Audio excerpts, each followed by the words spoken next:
എല്ലാവർക്കും ബിബി സോസിൻ്റെ പുതിയൊരു വീഡിയോയിലേക്ക് സ്വാഗതം. ഇന്ന് ഞാൻ ഒരു കുക്കിംഗ് വീഡിയോ ആയിട്ടാണ് വന്നിരിക്കുന്നത് കേട്ടോ. ബാക്കി വന്ന പൊറോട്ട വെച്ചിട്ട് ഒരു ചട്ടിപ്പത്തിരിയാണ് ഉണ്ടാക്കുന്നത് കേട്ടോ. നല്ല അടിപൊളി ടേസ്റ്റാണ് ഇതിന്. എങ്ങനെ ഉണ്ടാക്കിയിട്ടില്ലാത്തവരൊക്കെ ഉണ്ടല്ലോ, എനിക്ക് തോന്നുന്നു ഒന്ന് ഉണ്ടാക്കി നോക്കുന്നത് നല്ലതായിരിക്കും തോന്നുന്നു. അത്രയ്ക്ക് നല്ല ടേസ്റ്റാണ് ഇതിന്. അപ്പം നമുക്കിതെങ്ങനെയാണ് ഉണ്ടാക്കണമെന്ന് നോക്കാവേ. അതിന് വേണ്ടിയിട്ട് ഞാൻ ബാക്കി വന്ന 3 പൊറോട്ടയാണ് എടുത്തിരിക്കുന്നത്. അപ്പോൾ ഇത് തലേദിവസം വാങ്ങിച്ചിട്ട് ബാക്കി വന്ന് ഞാൻ ഫ്രിഡ്ജിൽ വെച്ചിരുന്നതാണ് കേട്ടോ. അതുകൊണ്ട് ഇങ്ങനെ ഒരു കടുപ്പായിട്ട് മരം പോലെ ഇരിക്കുന്നത്. അപ്പോൾ ഇതിനെ ഒന്ന് മുറിച്ചെടുക്കണം. കുറച്ച് ചെറിയ ചെറിയ കഷ്ണങ്ങളാക്കി മുറിച്ചെടുക്കണം കേട്ടോ. ഞാൻ ഒരു വലിയ കത്രിക വെച്ചിട്ടാണ് മുറിക്കുന്നത്. വേണമെങ്കിൽ കൈകൊണ്ടാണെങ്കിലും പിച്ചി എടുക്കാം.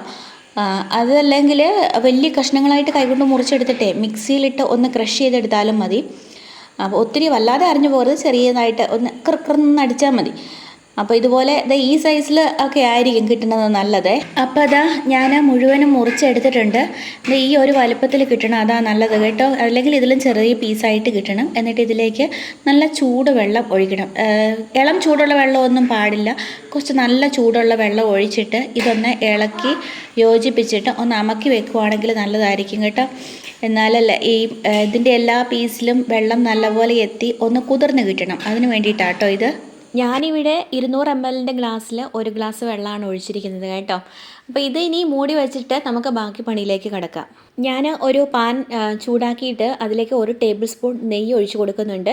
നെയ്യ് ചൂടായി കഴിഞ്ഞപ്പം കുറച്ച് അണ്ടിപ്പരിപ്പ് മുറിച്ചിട്ടാണ് ഞാൻ ഇട്ട് കൊടുക്കുന്നത് കേട്ടോ. നമ്മുടെ ഇഷ്ടത്തിനനുസരിച്ച് ചേർത്ത് കൊടുക്കാം. മുറിച്ച് കഴിയുമ്പോൾ കുറേ കഷ്ണങ്ങൾ കിട്ടുമല്ലോ, അതുകൊണ്ട് ഞാനിങ്ങനെ ചേർത്ത് കൊടുക്കുന്നത് കേട്ടോ. അപ്പോൾ അണ്ടിപ്പരിപ്പ് ഒന്ന് മൂത്ത് വരുമ്പോൾ ഒന്ന് കളർ മാറാൻ തുടങ്ങിയെന്ന് തോന്നുമ്പം അതിലേക്ക് കിസ്മിസ് കൂടി ചേർത്ത് കൊടുത്തിട്ട് ഇളക്കാം. ഈ അണ്ടിപ്പരിപ്പിൻ്റെയും കിസ്മിസിൻ്റെയും അളവ് നമുക്ക് ഇഷ്ടമുള്ളതുപോലെ ചേർത്ത് കൊടുക്കാം കേട്ടോ. ഞാൻ കുറച്ച് കൂടുതൽ ചേർത്ത് കൊടുക്കുന്നുണ്ട്. കൂടുതലുണ്ടെങ്കിൽ അത്രയും നല്ലതാണ്, ടേസ്റ്റൊക്കെ കൂടുവേ. പിന്നെ കസ്കസ് ഉണ്ടെങ്കിൽ അതും കൂടെ ചേർത്ത് കൊടുക്കാം കേട്ടോ. എൻ്റെ അടുത്ത് കസ്കസ് ഇല്ലായിരുന്നു, അതുകൊണ്ട് ചേർത്ത് കൊടുക്കാത്തത്. സാധാരണ ആൾക്കാർ ചട്ടിപ്പത്തിരി ഉണ്ടാക്കുമ്പം കസ്കസ് കൂടെ ചേർത്ത് കൊടുക്കാറുണ്ട് കേട്ടോ. അപ്പോൾ ദാണ്ട് ഈ ഉണക്കമുന്തിരിങ്ങയൊക്കെ നല്ല വീർത്ത് വന്ന് തുടങ്ങി കഴിയുമ്പോൾ നമുക്കിത് വാങ്ങിയെടുക്കാം ഈ നെയ്ക്കകത്തുനിന്നേ. അതങ്ങ് മാറ്റി വെച്ചിട്ട് നമ്മൾ നേരത്തെ വെള്ളം ഒഴിച്ച് വെച്ചിരുന്ന ആ പൊറോട്ടയില്ലേ, അതങ്ങ് തുറന്ന് നോക്കാം. പൊറോട്ട വെള്ളം മുഴുവൻ കുടിച്ചിട്ടുണ്ട്. പൊറോട്ട മുഴുവനും നല്ല പോലെ അങ്ങ് കുതിർന്ന് വന്നിട്ടുണ്ട് കണ്ടോ. ഒട്ടും വെള്ളമായിട്ട് ബാക്കി കിടപ്പില്ല. ഇനി എന്താ ചെയ്യേണ്ടതെന്ന് വെച്ചാൽ ഇതൊന്ന് ഇളക്കിയതിന് ശേഷം ഉണ്ടല്ലോ, ഒരു 5 കോഴിമുട്ട പൊട്ടിച്ചത് ഇതിലേക്ക് ചേർത്ത് കൊടുക്കാം. പിന്നെ 250 ml കപ്പിൽ 1/2 കപ്പ് പഞ്ചസാരയും അതേ കപ്പിൽ 1 കപ്പ് പാലും ഒഴിച്ചു കൊടുത്തിട്ടുണ്ട്.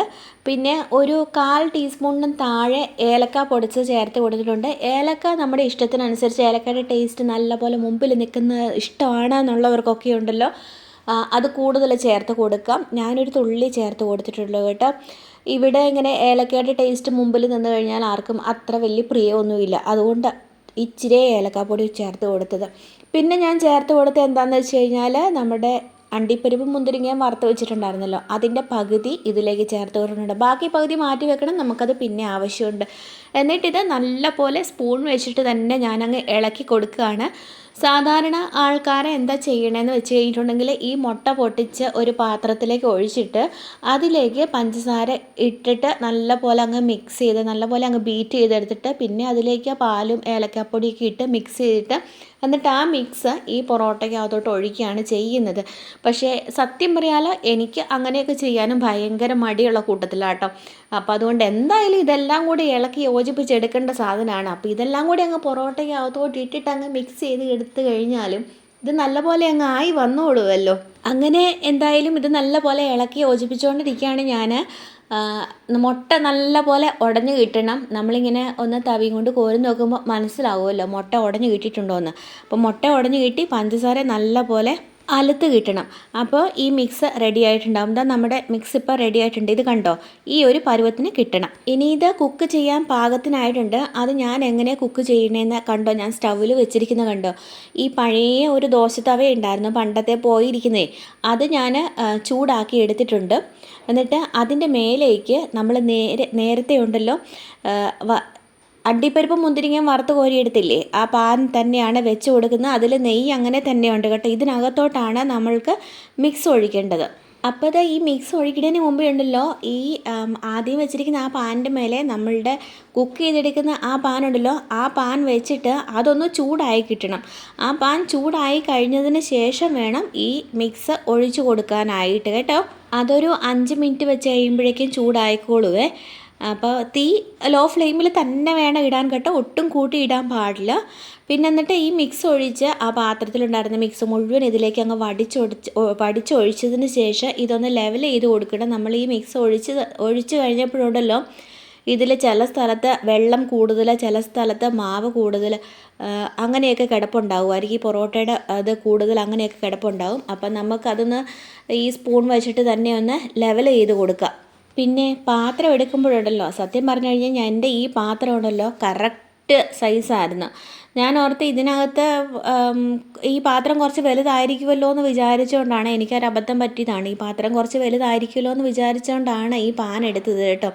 അപ്പോൾ ഇച്ചിരി കൂടെ മുഴുത്ത പാനായിരുന്നെങ്കിൽ നല്ലതായിരുന്നു. അപ്പോൾ അത് ഞാനിത് മൂടി വെക്കാൻ നേരത്തൊക്കെ ആ മൂടിയുടെ സൈഡിൽ ഇത് മാവ് തട്ടുന്നുണ്ടായിരുന്നേ. അപ്പം നമുക്ക് ആദ്യമേ ഉണ്ടല്ലോ ഒരു 10 മിനിറ്റ് നേരത്തേന് ഇതിങ്ങനെ മൂടി വെച്ച് കുക്ക് ചെയ്തെടുത്തിട്ട് 10 മിനിറ്റിന് ശേഷം മൂടി തുറന്നിട്ടുണ്ടല്ലോ നമ്മൾ നേരത്തെ മാറ്റി വെച്ചിരുന്ന ആ അണ്ടിപ്പരിപ്പിൻ്റെ മുന്തിരിങ്ങയുടെ ബാക്കിയുണ്ടല്ലോ ആ പകുതി ഭാഗം അത് ഇതിലേക്ക് ചേർത്ത് കൊടുക്കാം. ഈ സമയത്ത് 10 മിനിറ്റിന് ശേഷം ചേർത്ത് കൊടുക്കുന്ന എന്തിനാണെന്ന് വെച്ച് കഴിഞ്ഞിട്ടുണ്ടെങ്കിൽ തുടക്കത്തിൽ തന്നെ ഇത് മേലേക്ക് ഇട്ട് കഴിഞ്ഞിട്ടുണ്ടെങ്കിലുണ്ടല്ലോ ആ വെള്ളമൊക്കെ ഉള്ളത് കൊണ്ട് ചിലപ്പോൾ ഇതങ്ങ് മുങ്ങിപ്പോകാൻ സാധ്യതയുണ്ട്. അപ്പോൾ അതുകൊണ്ട് ഒരു 10 മിനിറ്റ് കുക്ക് ചെയ്ത് എടുത്ത് കഴിയുമ്പോഴേക്കും ഈ മേൽഭാഗത്തൊക്കെ ഒന്ന് ഒരു ചൂടൊക്കെ ആയിട്ട് ഒരു ലെയർ ഒരു പാട പോലെയൊക്കെ പിടിച്ചിട്ടുണ്ടാവുമല്ലോ. അപ്പോൾ അതുകൊണ്ട് ഇതങ്ങ് മുങ്ങിപ്പോകുകയില്ല. അപ്പോൾ ഇത് മേലെ നിന്ന് അതൊരു ഭംഗിക്ക് വേണ്ടിയിട്ടാണ് ഇങ്ങനെ ചെയ്യുന്നത്. അപ്പോൾ ഇങ്ങനെ ഭംഗി വേണ്ടാന്നുള്ളവർക്കൊക്കെ നേരത്തെ മാവ് കുഴക്കണേൻ്റെ കൂട്ടത്തിൽ തന്നെ ഇട്ട് അങ്ങ് ഇളക്കി യോജിപ്പിക്കാം കേട്ടോ. പക്ഷേ ഇങ്ങനെ ഇട്ട് കഴിയുമ്പം നല്ലൊരു ഭംഗിയെ കാണാൻ. ഇപ്പോൾ കസ്കസും കൂടെ ഉള്ളവരാണെന്നുണ്ടെങ്കിൽ അതും പകുതി നേരത്തെ ചേർത്ത് കൊടുത്തിട്ട് പകുതി ഇതിൻ്റെ മേലെ അങ്ങ് വിതറിയിട്ട് കൊടുക്കുകയാണെങ്കിലുണ്ടല്ലോ നല്ല ഭംഗിയായിരിക്കും കാണാൻ. അപ്പോൾ ഇനിയാണ് ഇത് കുക്ക് ചെയ്തെടുക്കാനായിട്ട് സമയം എടുക്കുന്നത് കേട്ടോ. ഇതങ്ങ് മൂടി വെച്ച് ലോ ഫ്ലെയിമിൽ ഒട്ടും കൂട്ടരുത് കേട്ടോ. തുടക്കം മുതൽ ലോ ഫ്ലെയിമിൽ തന്നെ ഇട്ടേക്കണം. ഇതെനിക്ക് കുക്ക് ചെയ്ത് ഈ ഭാഗം ഒന്ന് ചൂടായി വെന്ത് കിട്ടാൻ വേണ്ടിയിട്ട് എനിക്ക് സമയമെടുത്തത് 50 മിനിറ്റാണ് കേട്ടോ. അപ്പം ചിലവരൊക്കെ നമ്മൾ യൂട്യൂബൊക്കെ നോക്കി കഴിയുമ്പം കാണാം 10 മിനിറ്റിനുള്ളിൽ ബാക്കി വന്ന പൊറോട്ട വെച്ചിട്ട് ചട്ടിപ്പത്തിരി ഉണ്ടാക്കാം എന്നൊക്കെ. പക്ഷേ ഈ 10 മിനിറ്റ് എന്ന് പറയുന്നതുകൊണ്ടല്ലോ നമ്മൾ ആ മാവ് റെഡിയാക്കി എടുക്കുന്ന ആ ഒരു സമയമുണ്ടല്ലോ അതാണ് ആ 10 മിനിറ്റ്. പക്ഷേ ഇത് ഇങ്ങനെ നമ്മൾ ലോ ഫ്ലെയിമിൽ വെച്ചിട്ട് ഒരു ചട്ടിയുടെ മേലെ അടുത്ത ചട്ടി വെച്ചിട്ട് ഇതിനുള്ളിൽ മുഴുവൻ വെള്ളമൊക്കെ ഉണ്ടല്ലോ ആ വെള്ളമൊക്കെ വറ്റി നല്ലതുപോലെ വെന്ത് സെറ്റായി വരാൻ വേണ്ടിയിട്ട് നല്ല പോലെ സമയമെടുക്കും. ഞാനൊരു അരമണിക്കൂറിന് ശേഷവും 40 മിനിറ്റിന് ശേഷവും ഒക്കെ ഞാൻ ഫോർക്കോ ഒക്കെ വെച്ചിട്ട് കുത്തി നോക്കുന്നുണ്ടായിരുന്നു. അതൊട്ടും ആയിട്ടില്ലായിരുന്നു. 50 മിനിറ്റ് ആയി കഴിഞ്ഞപ്പോഴാണ് ഇതൊന്ന് ഒരുവിധം വെന്തു എന്നുള്ള ഒരു പരുവമായി വന്നത് കേട്ടോ. പിന്നെ ചിലരുടെ ചട്ടിയുടെ ഇതിനനുസരിച്ചും സ്റ്റൗവിൻ്റെ തീക്കനുസരിച്ചും അതുപോലെ മാവിൻ്റെ അളവനുസരിച്ചുമൊക്കെ വേവുന്ന സമയത്തിൽ ചെറിയ വ്യത്യാസങ്ങളൊക്കെ അങ്ങോട്ടും ഇങ്ങോട്ടും വരാം കേട്ടോ. നമുക്കിത് സ്റ്റൗ ഓണാക്കി വെച്ചിട്ടേ നമുക്ക് അടുത്ത പണിക്ക് പോകാം കേട്ടോ. ഒരു അരമണിക്കൂറൊക്കെ കഴിയുമ്പോൾ ഒന്ന് വന്ന് നോക്കുകയൊക്കെ ചെയ്താൽ മതി ഇത് റെഡി ആയിട്ടുണ്ടോയെന്ന്. അങ്ങനെ 50 മിനിറ്റിന് ശേഷം ഉണ്ടല്ലോ അതെ ഞാൻ ഫോർക്ക് വെച്ചിട്ട് കുത്തി നോക്കിയായിരുന്നു. അതിൻ്റെ ക്ലിപ്പ് എവിടെയോ വിട്ടുപോയി കേട്ടോ. എന്നിട്ട് ഞാനിത് ആ മറ്റേ ചട്ടിയിൽ നിന്ന് ഈ പാന് വാങ്ങി താഴത്ത് വെച്ചിട്ടുണ്ട്.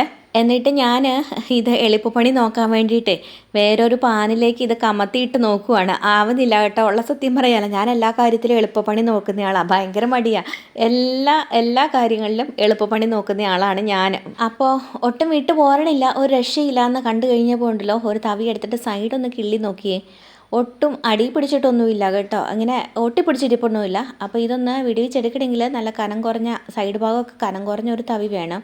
അപ്പോൾ അത് വെച്ചിട്ട് ഞാൻ സൈഡൊന്ന് വകഞ്ഞ് കൊടുക്കുകയാണ് കേട്ടോ. അപ്പം അങ്ങനെ വകഞ്ഞ് കൊടുത്തിട്ട് ഒന്ന് കമത്തി കഴിഞ്ഞപ്പോഴേക്കും അത് പെട്ടെന്ന് അങ്ങ് പോന്നു. ഇത് കണ്ടോ, ഇതുപോലാണ് ചെയ്തെടുക്കേണ്ടത്. നമുക്ക് ചുമ്മാ തവിയും കൊണ്ട് അങ്ങ് കോരി എടുക്കാൻ പാടില്ല കേട്ടോ. അങ്ങനെ കോരി എടുത്ത് കഴിഞ്ഞിട്ട് ചിലപ്പം വിട്ടുപോരും. ഇത് ഈ ഭാഗം കണ്ടു കഴിയുമ്പോൾ ഓർക്കും അയ്യോ ഇത് കരിഞ്ഞു പോയതാണെന്ന് ഓർക്കും. പക്ഷേ ഇത് കരിഞ്ഞിട്ടൊന്നുമില്ല കേട്ടോ, ഒട്ടും കരിഞ്ഞതല്ല. ഇത് ആ ഭാഗം പാനിനോട് ചേർന്ന് തന്നെ ആ ഭാഗം ഉണ്ടല്ലോ അതൊന്നും ഒരിഞ്ഞു വന്നു, അത്രേ ഉള്ളൂ കേട്ടോ.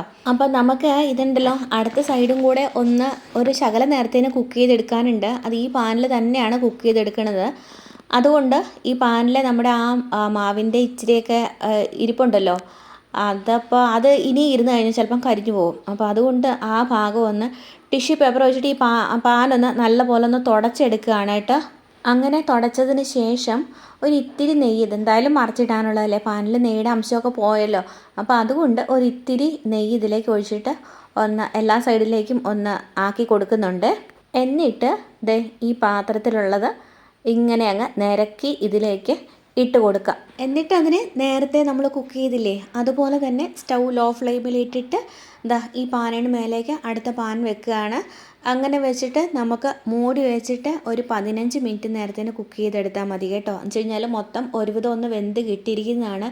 ഇനി ഉൾഭാഗത്തോ മേൽഭാഗത്തോ എവിടെയെങ്കിലുമൊക്കെ ഒരു ഇത്തിരി കൂടി ഒന്ന് വെന്ത് കിട്ടണമെന്നുണ്ടെങ്കിൽ അതങ്ങനെ വെന്ത് കിട്ടാൻ വേണ്ടിയിട്ടാണ് ഇങ്ങനെ ചെയ്യുന്നത് കേട്ടോ. 15 മിനിറ്റിന് ശേഷം ഞാൻ മൂടി മാറ്റിയിട്ട് ഏതാണ്ട് ഒരു ഫോർക്ക് വെച്ചിട്ട് കുത്തി നോക്കുകയാണ്. കണ്ടോ, ഒട്ടും ഇതിൽ ഒട്ടി പിടിക്കുന്നില്ല. പാകത്തിന് എല്ലാം റെഡിയായി വന്നിട്ടുണ്ട്. എന്നിട്ട് ഞാൻ സ്റ്റൗ ഓഫ് ചെയ്ത് ഇതങ്ങ് മാറ്റി വെച്ച് ഒരു 2-3 മിനിറ്റിന് ശേഷമാണ് ഇത് വാങ്ങിയെടുക്കുന്നത് കേട്ടോ. നല്ല ചൂടൊക്കെയല്ലേ, അപ്പോൾ അതുകൊണ്ട് അപ്പം തന്നെ വാങ്ങിയെടുത്താലും കുഴപ്പമൊന്നുമില്ല. എന്നിപ്പോൾ ഇത് വാങ്ങിയെടുക്കാൻ വേണ്ടത് നമ്മൾ നേരത്തെ മറിച്ചിടാൻ വേണ്ടിയിട്ട് ചെയ്തില്ലേ, പ്ലേറ്റ് വെച്ച് കമത്തിയെടുത്ത് അതുപോലെ തന്നെ അങ്ങ് എടുക്കാതെ. കണ്ടോ എന്താ ഭംഗി കാണാൻ, നോക്കിക്കേ. ഇതങ്ങ് എടുത്ത് വെച്ച് കഴിഞ്ഞപ്പോഴേക്കും ഇതിൻ്റെ മണമൊക്കെ അടിക്കുന്നുണ്ടായിരുന്നു കേട്ടോ വീട് മുഴുവനും. അപ്പോൾ ഇതിൻ്റെ മണം അടിച്ച് ഇതിൻ്റെ ഭംഗിയൊക്കെ കണ്ടു കഴിഞ്ഞപ്പോഴേക്കും മോനാണെങ്കിൽ ഓടി വന്ന് അടുത്ത് നിന്നു. അയ്യോ ഇതെന്താ പിസ്സയാണോ, കാണാൻ നല്ല രസമുണ്ടല്ലോ, നല്ല മണം വരുന്നുണ്ടല്ലോ എന്നൊക്കെ പറഞ്ഞോണ്ടേ. എന്നിട്ട് ഞാനിത് അന്നേരം തന്നെ ഒന്നും മുറിച്ചില്ല കേട്ടോ. ഇത് തണുക്കാനായിട്ട് അങ്ങ് മാറ്റി വെച്ചു. ഒരു മണിക്കൂർ നേരത്തേന് ഞാനിതങ്ങ് മാറ്റി വെച്ചു കേട്ടോ. എന്നിട്ടാണ് ഞാനിത് മുറിക്കുന്നത്. നല്ല ആഘോഷമായിട്ട് കേക്ക് മുറിക്കുന്നത് പോലെ ഞാനങ്ങ് മുറിച്ചെടുത്തു. എന്നിട്ട് ഇത് കഴിക്കാൻ നേരത്ത് നല്ല പോലെ തണുത്ത് കഴിഞ്ഞിട്ട് കഴിക്കുന്നതാണ് ഏറ്റവും ടേസ്റ്റ്. ഒരു ചെറിയ ചൂടെങ്കിലും ഉണ്ടെങ്കിൽ നമ്മൾ ഈ മുട്ടയൊക്കെ ചേർത്ത കേക്ക് എങ്ങനെയാണ്, ചെറിയ ചൂടോടെയൊക്കെ വാങ്ങിയെടുത്ത് ചെറിയ ചൂടോടെയൊക്കെ കഴിക്കുവാണെങ്കിൽ ആ മുട്ടയുടെ ഒരു ടേസ്റ്റ്, മുട്ടയുടെ ആ ഒരു ഇത് മുമ്പിൽ നിൽക്കുമല്ലോ, അതുപോലെയാണ് ഇതിന് നമ്മൾ നല്ലപോലെ 5 മുട്ട ചേർത്തായി 3 പൊറോട്ടയ്ക്ക്. അപ്പോൾ അതിൻ്റെ ആ ടേസ്റ്റ് എന്തായാലും ഉണ്ടാകും. അപ്പോൾ ചെറിയ ചൂടോടെ കഴിക്കുമ്പം മുട്ടയുടെ രുചി അങ്ങ് മുമ്പിൽ നിൽക്കും. അതെല്ലാവർക്കും ഇഷ്ടപ്പെടണമെന്നില്ല. നല്ല പോലെ തണുത്ത് കഴിയുമ്പോൾ കഴിക്കുന്നതാണ് ഏറ്റവും ടേസ്റ്റ്. അപ്പം മുട്ടയുടെ രുചിയൊന്നും ഒട്ടും അറിയില്ല, നല്ല രുചിയാണ് കേട്ടോ ഇത് കഴിക്കാനായിട്ട്. അപ്പം ഇത്രയും വലുതല്ലേ, ഇതിവിടെ തീരില്ല എന്നൊക്കെയായിരുന്നു ഞാൻ വിചാരിച്ചിരുന്നത്. പക്ഷേ ഉണ്ടല്ലോ, ഒന്ന് കഴിച്ച് കഴിഞ്ഞപ്പോഴേക്കും ഓരോരുത്തർ കയറി ഇറങ്ങി എന്നാ പെട്ടെന്നാണ് കഴിച്ചതെന്നറിയോ. തീർന്നു കഴിഞ്ഞപ്പോഴും ചോദിച്ചുകൊണ്ടിരിക്കുകയായിരുന്നു ആ സാധനം ഇനിയും ബാക്കിയുണ്ടോ അമ്മേന്ന്. അപ്പോൾ അതുപോലെ നല്ല ടേസ്റ്റാണ്. അപ്പം ബാക്കി പൊറോട്ട വന്നു കഴിഞ്ഞിട്ടുണ്ടെങ്കിൽ എല്ലാവരും ഒന്ന് ട്രൈ ചെയ്യേണ്ട ഒരു മസ്റ്റ് ട്രൈ ഐറ്റമാണ് ഇത്. അപ്പം ബാക്കി പൊറോട്ടയൊക്കെ എവിടെയെങ്കിലുമൊക്കെ ബാക്കി വരുമ്പോൾ, എവിടെയെങ്കിലും വെച്ച് കഴിഞ്ഞാൽ വീടുകളിൽ ബാക്കി പൊറോട്ടയൊക്കെ വരുമ്പോൾ ഉണ്ടല്ലോ, ഒരിക്കലെങ്കിലും ഇത് ഉണ്ടാക്കി നോക്കുക. ഒന്നുണ്ടാക്കി നോക്കി കഴിഞ്ഞ് കഴിഞ്ഞാൽ പിന്നെയും ഉണ്ടാക്കാൻ തോന്നും കേട്ടോ. അത്രയ്ക്ക് നല്ല രുചിയാണ്. അപ്പോൾ ഉണ്ടാക്കി നോക്കിയിട്ട് എല്ലാവരും അഭിപ്രായങ്ങളൊക്കെ പറയുക, കമൻറ്റ് ബോക്സിൽ ഇട്ടേക്കുക. അറിയുന്നവർക്കൊക്കെ ഒന്ന് ഷെയർ ചെയ്തേക്കുക. സബ്സ്ക്രൈബ് ചെയ്യാത്ത എല്ലാവരും ഒന്ന് സബ്സ്ക്രൈബ് ചെയ്തേക്കണേ. ബൈ.